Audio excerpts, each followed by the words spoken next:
야, 이 빨갱이 새끼야! 이 빨갱이들 시위 더 번지기 전엔 내내 칼 맞아가면서 빨갱이 잡아댔어. 이 닥쳐 이 빨갱이 새끼야! 빨갱이, 종북 좌빨, 태극기 부대, 엄마 부대 등등.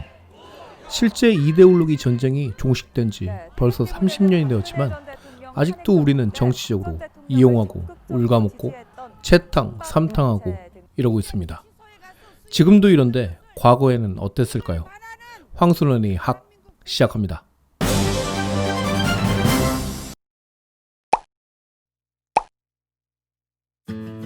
38선 접경의 북쪽 마을입니다. 성삼이는 다시 돌아온 자신의 옛 마을이 어째 낯설기만 합니다. 그도 그럴 것이 보이는 사람 모두 주눅이 든 듯 겁에 질린 얼굴로 멀찌감치 사람을 피하기 때문입니다. 뒷산 밤나무 기슭을 지나 옛 추억을 회상하며 임시 치안대 사무소에 도착합니다. 거기서 포승에 묶여있는 한 청년을 보게 되는데 동료들 말로는 농민동맹 부위원장, 소위 빨갱이 간부를 지낸 놈인데 자기 집에 숨어있는 걸 붙잡아 온 거라고 합니다. 근데 이게 왠지 나치익인데 가까이에서 보니 어릴 적 불알 친구 덕재였습니다. 치안대원 하나가 그를 청담까지 호송하려는 것을 성삼이는 자신이 하겠다며 나섭니다. 덕재를 끌고 마을을 벗어난 성삼이는 줄담배를 피웁니다. 피우고 또 피우고 또 피웁니다. 어릴 적 형제 같았던 친구 덕재가 그 악랄한 빨갱이가 되어 나타나다니. 과거 덕재와 함께 어른들 몰래 담벼락에서 담배 피우던 생각도 나고 혹부리 영감 내 밤을 훔치러 갔다가 걸려서 도망온 것도 기억이 납니다. 그때 덕재는 자기 밤을 먹으라고 성심의 주머니에 넣어주기도 했습니다. 그랬던 덕재가 그러다가도 빨갱이가 돼서 많은 사람을 죽였다고 생각하니 다시 분노가 치밀어 오릅니다. 어느덧 둘은 어릴 적 놀던 고갯길에 이릅니다. 그동안 얼마나 많은 사람을 죽였냐고 덕재에게 소리칩니다. 빨갱이에 대한 적대심이 극에 달한 상황이라 덕재 역시 그랬을 거라고 생각한 겁니다. 덕재는 욱해서 성삼이를 쏘아보며 그래 너는 그렇게 죽여봤냐? 또 대묻습니다. 1차적인 오해는 풀렸고 그럼 왜 도망을 치지 않았는지 어떤 지령을 받고 숨어든 건지 캐묻습니다. 덕재는 말없이 생각하다가 자신의 얘기를 털어놓기 시작합니다.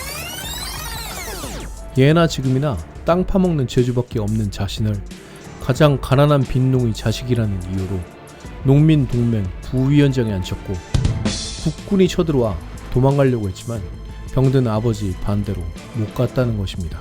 사실 도망간다고 한들 어차피 땅 파먹고 사는 사람들한테는 어디든 의미가 없다는 것입니다. 사실 이것은 성삼이도 마찬가지입니다. 지난 6월에 피난을 갈 때 그의 아버지 역시 농사꾼이 논밭 놔두고 어디를 가냐며 반대해서 결국 가족들을 놔두고 혼자만 피난을 갔던 것입니다. 서로의 처지를 이해한 성삼이는 그제서야 장가는 갔냐고 묻습니다. 같은 동네에 함께 알고 지내던 꼬맹이와 결혼을 해서 가을에 첫 애가 나올 거라고 합니다.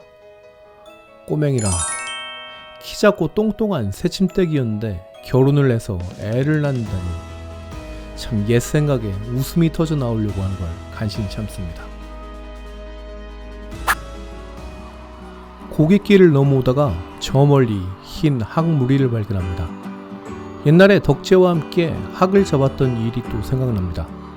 장난으로 잡고 놀다가 총독부에서 표본 만든다고 사람이 나오자 두 소녀는 학을 놔주고 공중으로 날아올라 멀리 하늘 저 멀리로 날아가는 것을 두 소녀는 넋을 잃고 바라봤었습니다. 성삼이는 불쑥 우리 학사냥 한번 가자 합니다. 포승줄을 풀어주며 내가 올가미를 만들게 너는 학을 몰아와 하는 말에 덕재는 처음에 이 새끼 뭔 소린가 어리둥절하다가 이내 눈치를 채고 잡풀 사이를 기어서 도망갑니다. 하늘엔 단정학들이 가을 하늘을 유유히 날고 있었습니다. 간결하지만 가장 극명하게 당시 시대 문제를 나타내주고 있습니다. 어릴 적부터 둘도 없는 친구였던 성삼이와 덕재는 자신의 의지와 상관없이 또 잘 알지도 못하는 이데올로기에 의해 적대관계가 됩니다. 사실 당시 대다수의 사람들은 이념보다는 생계가 우선이었기 때문에 이념 대립에 있어 이용만 당했던 것입니다. 덕재처럼 먹고 살기 급급한 농부가 농민동맹 부위원장이란 거창한 완장을 차게 되고 또 이남에서 쳐들어오면 사실 이유도 모른 채 도망쳐야만 했던 것입니다. 알고 보면 이념과는 거리가 먼 그저 땅을 가꾸며 살아왔던 농부였는데 말이죠. 다른 소설 속에서도 당시의 모습을 살펴볼 수 있습니다. 가령 한 마을에 낮에는 국군이 밤에는 공산당이 와서 점령을 하고 서로에게 동조했던 사람들을 무참히 죽이고 그 과정에서 마을 이웃끼리 서로 고발하는 등 이념의 대립이 결국 순진한 사람들을 분열시키게 됐던 것입니다. 사실 그들에게 공산주의니 자본주의니 하는 것은 그저 배부른 소리였을 수도 있습니다. 작가 황순원이 1953년 발표한 이 소설은 이념의 대립으로 인해 파괴된 인간성을 회복하고자 했던 작품입니다. 이념에 의해 갈라지긴 했지만 결국 이념을 넘어서는 것은 인간성, 사랑이라는 것이죠. 다음 시간에 뵙겠습니다.